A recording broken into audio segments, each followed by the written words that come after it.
Welcome to Home Buying Made Easy. I'm Michael and I have Rachel here with me. We are going over terms and things that you need to know when you're buying a house. And as we're going over these different things, if you ever have questions, feel free to drop us a line. We'll be glad to answer any questions you may have about the home buying process. We're here for not only first-time home buyers, but people who've bought before, move-up buyers, investors. We pretty much kind of deal with all types of people as it relates to home buying to help them make the process easier. Hence the name Home Buying Made Easy. So Rachel's here with me. And what do you have for us today? Yes. So being in 2026 and going throughout the year, people are wondering, should I buy this year? Should I stay renting? I just want to know what your advice is on buy versus rent and what we should be doing right now. We as in first-time home buyers. Does this mean you're going to be a first-time home buyer this year? I don't know. I need you to answer this question to see. To help and find out. Okay. Yeah. Well, my advice is most people think that since I'm a mortgage loan officer, that my only advice would be you need to buy because I need to make money. And that is not always the case. So there are times where it is appropriate to buy, and there's times where it's appropriate to wait. And I know that seems kind of cliche because we just said, should I buy or should I rent? And but I'll give you some scenarios. One scenario is that if you are in a lot of debt and you don't have any money for a down payment, you don't have some money maybe saved up, it's probably better for you to rent until you can do that. Now, I know that's kind of a catch-22 because you're pouring your money into the rent. How do you save money when you're pouring money into rent and you have a car payment, you have credit cards or whatever? Well, my advice for that would be figure out a way to put back a little bit of money, and maybe it's not going to out to eat, or maybe it's not going to the coffee shop and spending that money at the coffee shop. And over time that builds up. I know it doesn't seem like it builds up, but when you spend $20 here, $30 there, $50 here, next thing you know, it's $1,800. Mm-hmm. And if every time you think about, here's something that my wife and I have been doing on occasion, not all the time, but we do it. We'll look and say, okay, should we go out to eat? Or should we not go out to eat, save the money, cook at home, eat better food, and then take what we would have spent, because we have 12 kids. Like, we spend a lot of money when we go out to eat. Right. Instead of spending that, maybe we pay something or buy something that we needed for the house, or maybe we pay down on a card or whatever. So that is super important. Making sure that you are not stretched too thin. A lot of times what happens in the buying world, and we'll talk about this on the buy side in more detail, a loan officer will pre-approve you for an amount. It's based on your gross income. Well, if it's your gross income, that's not what you're bringing home. Mm-hmm. So a loan officer is looking at, okay, here's the max you can get. Right. Well, that's the max you can get at the gross income that you don't actually get. Yeah. No, that's not good. So I guess the first thing would be on the rent side, there are times where you should definitely consider just staying renting. Mm-hmm.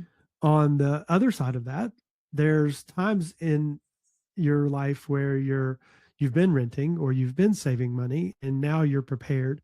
You have good credit. You've not overextended yourself in credit card debt and consumer debt and stuff like that. And at that point, that might be a good time for you to look at buying. Here's the gamble, though, and this is what I warn everybody against. I not everybody, but there's a lot of people I look at and go, okay, I understand you want to get the max that you want to purchase because we're in a market where the house prices are so high.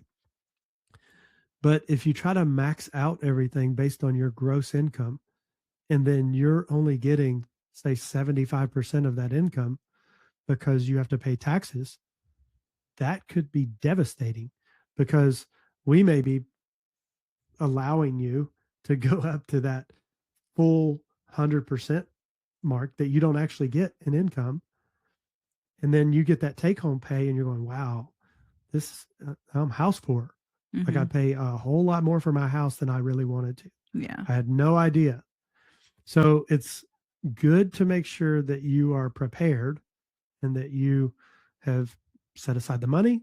You've put yourself in a good financial position to be able to purchase before you just jump in both feet. Hey, I've been renting Mm-hmm. and now I'm just going to go buy.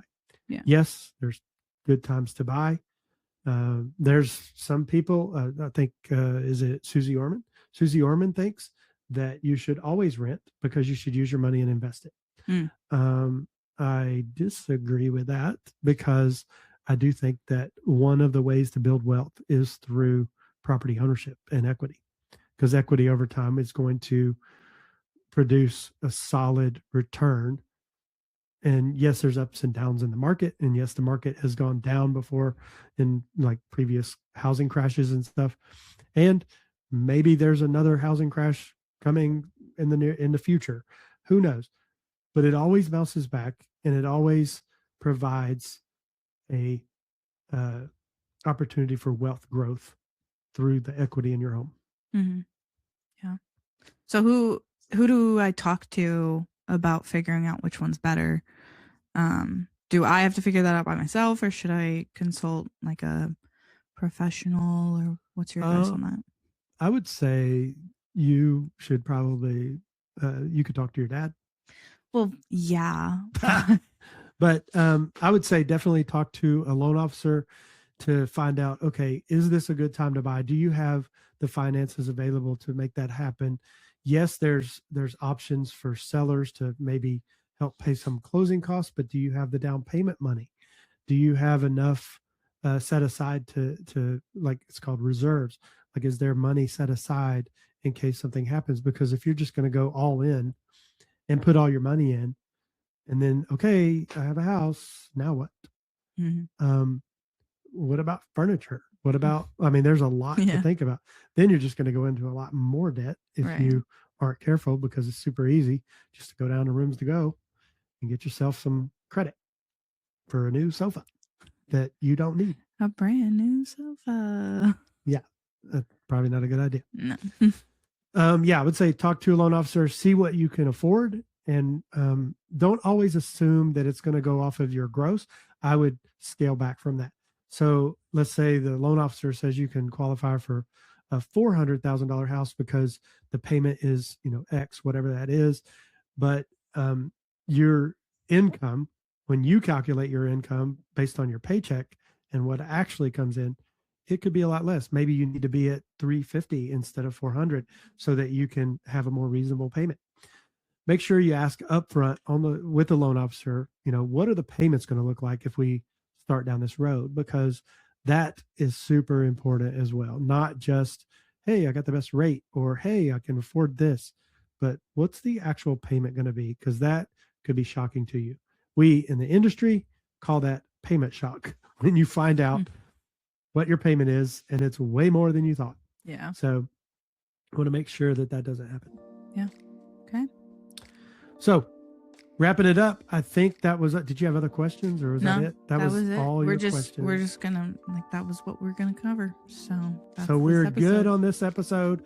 If you have other questions you want to reach out, feel free. We'll be glad to help you find a place where you can live, work, and play. And until then, we'll see you next time.